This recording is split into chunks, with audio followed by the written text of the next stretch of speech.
రాజుకి నట భంగిమవో, ధీంతన తోంతన శంకరునికి సంకీర్తనవో.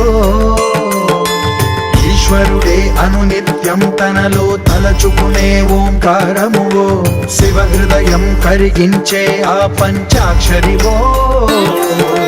నీ మదిలో మహాదేవుడినే కొలువుంచగా కైలాసమువో, అతని పాదము చందన వెలి